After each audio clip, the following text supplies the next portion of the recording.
ಕ್ಷೇತ್ರಕ್ಕೆ ಅಧಿಕೃತವಾಗಿ ನಾನು ಅಭ್ಯರ್ಥಿಯಾಗಿ ಆಯ್ಕೆಯಾಗಿದ್ದೀನಿ. ಆ ಪಟ್ಟಿ ಬಿಡುಗಡೆ ನಿನ್ನೆ ರಾತ್ರಿ ಆಯಿತು. ಪಟ್ಟಿ ಬಿಡುಗಡೆಯಲ್ಲಿ ನನ್ನ ಹೆಸರಿದೆ. ಈಗಾಗಲೇ ಕಳೆದ 1 ತಿಂಗಳು 2 ತಿಂಗಳಿಂದ ಕ್ಷೇತ್ರದಲ್ಲಿ ಕೆಲಸ ಮಾಡ್ಕೊಂಡು ನಿರಂತರವಾಗಿ ಮಾಡ್ತಾ ಇದ್ದೀನಿ. ನಾನು BJP ಪರವಾಗಿ ಭಾರತೀಯ ಜನತಾ ಪಾರ್ಟಿಯಲ್ಲಿ ಸಾಕಷ್ಟು ಕಾರ್ಯಕ್ರಮಗಳನ್ನು ನಾವು ಹಮ್ಮಿಕೊಳ್ತೀವಿ. ನಾವು ಮಹಿಳಾ ಕಾರ್ಯಕ್ರಮಗಳು, ಬೂತ್ ಮಟ್ಟದ ಕಾರ್ಯಕ್ರಮಗಳು, ಹಾಗೆಯೇ ಪ್ರಭಾರಕ್ಕಂತೇಳಿ ಪ್ರಭಾರಿ ಅಂತೇಳಿ ಕಾರ್ಯಕ್ರಮಗಳು, ಮತ್ತು ಯುವಕರ ಕಾರ್ಯಕ್ರಮಗಳು, ಬುದ್ಧಿಜೀವಿಗಳ ಕಾರ್ಯಕ್ರಮಗಳು, ಈ ರೀತಿ ನಾನಾ ಕಾರ್ಯಕ್ರಮಗಳನ್ನು ನಮ್ಮ ಪಕ್ಷ ಅಂದರೆ ಭಾರತೀಯ ಜನತಾ ಪಾರ್ಟಿಯಷ್ಟು ಕೆಲಸ ಮಾಡುವಂಥದ್ದು ಯಾವುದೇ ಪಕ್ಷಗಳು ಇಲ್ಲ, ಈ ದೇಶದಲ್ಲೇ ಇಲ್ಲ ನಾನು ನೋಡಿರ್ತಕ್ಕಂಥದ್ದು.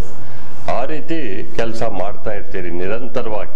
ಚುನಾವಣಾ ಮ್ಯಾನಿಫೆಸ್ಟೋ ಇದೆ, ನಮ್ಮದು ಅಜೆಂಡಾ ಇದ್ದೇ ಇದೆ. BJP ಇವತ್ತಿನ ಪಕ್ಷ ಅಲ್ಲ, ರಾಷ್ಟ್ರೀಯ ಪಕ್ಷ. ಇವತ್ತು ಮೋದಿಯವರು ಆಡಳಿತ ನೋಡಿದ್ದಾರೆ, 5 ವರ್ಷ ಒಳ್ಳೆ ಆಡಳಿತವನ್ನು ಕೊಟ್ಟಂಥದ್ದು ಭಾರತಕ್ಕೆ. ಬಹಳಷ್ಟು ಮೋದಿ ಇವತ್ತು ವಿಶ್ವದಲ್ಲೇ ಭಾರತವನ್ನು ನೋಡುವಂಥ ಒಂದು ಕಾರ್ಯವನ್ನು ಇವತ್ತು ಮಾಡಿರ್ತಕ್ಕಂಥದ್ದು. ಭ್ರಷ್ಟಾಚಾರ ರಹಿತ ಅಭಿವೃದ್ಧಿಯ ಪರವಾದಂಥ ಸರ್ಕಾರ ಇವತ್ತು ಮೋದಿಯವರು ಕೊಟ್ಟಿರ್ತಕ್ಕಂಥದ್ದು. ನರೇಂದ್ರ ಮೋದಿಯವರು ಇವತ್ತು ಮೇನ್ ಚುನಾವಣೆ ತಾವು ಕೇಳಿದಾಗೆ ಮೊದಲು ನರೇಂದ್ರ ಮೋದಿ ಜನ ಕೇಳುವಂಥದ್ದು. ಎರಡನೇದು ದೇಶದ ಭದ್ರತೆ, ದೇಶಕ್ಕೆ ನರೇಂದ್ರ ಮೋದಿ ಬೇಕು ಅಂತೇಳಿ. ಮೂರನೇದು ಇಲ್ಲಿ ಅಭ್ಯರ್ಥಿ ಬಚ್ಚೇಗೌಡರನ್ನ ಆಯ್ಕೆ ಮಾಡ್ಕೋಬೇಕು.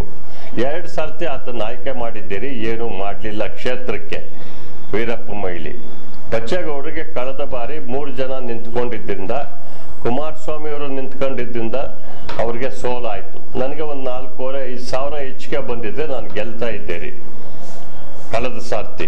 ಈ ಸಾರ್ತಿ ಅನುಕಂಪನೂ ಇದೆ, ಬಚ್ಚೇಗೌಡರಿಗೆ ಕೊಡಬೇಕು, ಓಟು ಗೆಲ್ಲಿಸ್ಬೇಕು ಅಂತ. ಜೊತೆಗೆ ಮೋದಿ ಮತ್ತೆ ಪ್ರಧಾನಿ ಆಗಬೇಕು ಅನ್ನೋದು ಜನರ ಮನಸ್ಸಿನಲ್ಲಿದೆ.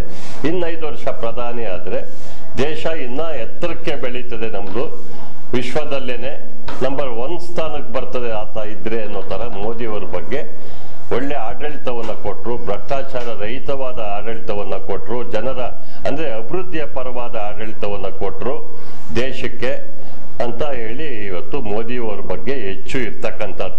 ಅಂದರೆ ಇವತ್ತು ದೇಶದಲ್ಲಿ ನಿಂತಿರ್ತಕ್ಕಂಥವರೆಲ್ಲ ಮೋದಿಯವರೇ ಅಂತ ಅನ್ಕೊಂಡಿದ್ದೀವಿ ನಾವು. ಅಂದರೆ ಅಭ್ಯರ್ಥಿಗಳು ಅಂತ ಇದ್ರೂ BJP ಇವತ್ತು ನಿಂತಿರ್ತಕ್ಕಂಥ ಎಲ್ಲ ಸ್ಥಾನಗಳು ಮೋದಿ, ಇದು ಏನಿದೆ BJP ಅಂತ ಎಲ್ಲನೂ ಮೋದಿಯವರೇ ಅಂತ. ಮೋದಿ ಮೋದಿ ಮೋದಿ ಅಂತ ಕರೀತಾರೆ ಎಲ್ಲ ಕಡೆ.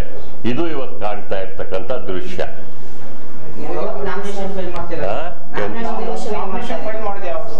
ನಾನು ಸೋಮವಾರ 25ನೇ ತಾರೀಕು ಮಧ್ಯಾಹ್ನ 2 ಗಂಟೆಗೆ ಜಿಲ್ಲಾಧಿಕಾರಿಗಳ ಕಚೇರಿ ಚಿಕ್ಕಬಳ್ಳಾಪುರದಲ್ಲಿ ನನ್ನ ನಾಮಪತ್ರವನ್ನು ಸಲ್ಲಿಸ್ತೇನೆ. ಆವತ್ತು ಬೆಳಗ್ಗೆಯಿಂದನೇ 12 ಗಂಟೆಗೆ ನಮ್ಮ ಎಲ್ಲ ಕ್ಷೇತ್ರದ ಹೆಚ್ಚು ಜನ, 5,000ಕ್ಕೂ ಹೆಚ್ಚು ಜನ ಅಲ್ಲಿ ಭಾಗವಹಿಸಿ 5ರಿಂದ 10,000 ಅನ್ಕೊಂಡಿದ್ದೇವೆ. ಅಲ್ಲಿಂದ ನಾವು ಪ್ರಾರಂಭ ಮಾಡಿ ಪಾದಯಾತ್ರೆನಲ್ಲಿ ಹೋಗಿ DC ಆಫೀಸ್ ಹತ್ರ ಅಲ್ಲಿಗೆ ಬಿಡೋದಿಲ್ಲ. ಅಲ್ಲಿ ನಾವು ಒಳಗೆ 5 ಜನ ಬಿಡ್ತಾರೆ. ಕಾನೂನು ಪ್ರಕಾರ ಹೋಗಿ ಆ ನಾಮಪತ್ರವನ್ನು ಸಲ್ಲಿಸಿ ಆವತ್ತು ಬರ್ತೀನಿ ನಾನು. 25ನೇ ತಾರೀಕು, 26ಕ್ಕೆ ಕಡೆ ದಿವಸ ಆಗ್ತದೆ ಚುನಾವಣೆ. ನಮ್ಮದು 18ನೇ ತಾರೀಕು ಮುಂದಿನ ತಿಂಗಳು, ಅಂದರೆ 18/4/2019 ಚುನಾವಣೆ ಆಗ್ತದೆ. ನಮ್ಮದು ಫಸ್ಟ್ ಫೇಸು, ಮೊದಲನೇ ಹಂತದ ಚುನಾವಣೆ ನಮ್ದು ಆಗ್ತದೆ. ಮತ್ತು ಬರಗಾಲ ಪೀಡಿತ ಪ್ರದೇಶ ಕೋಲಾರ ಜಿಲ್ಲೆ, ಚಿಕ್ಕಬಳ್ಳಾಪುರ ಜಿಲ್ಲೆ, ಬೆಂಗಳೂರು ಗ್ರಾಮಾಂತರ, ರಾಮನಗರ ಇವೆಲ್ಲ ಸೇರಿ ನೀರಿನ ಕೊರತೆ ಅಂದರೆ ನೀರಿಲ್ಲದೆ ಭಾಳ ತೊಂದರೆ ಆಗೋಗ್ಬಿಟ್ಟಿದೆ ರೀ. ಬೋರ್ವೆಲ್ಗಳಲ್ಲಿ ನೀರಿಲ್ಲ, 80% ಬೋರ್ವೆಲ್ ಬತ್ತಿ ಹೋಗಿವೆ, ನೀರಿಲ್ಲ.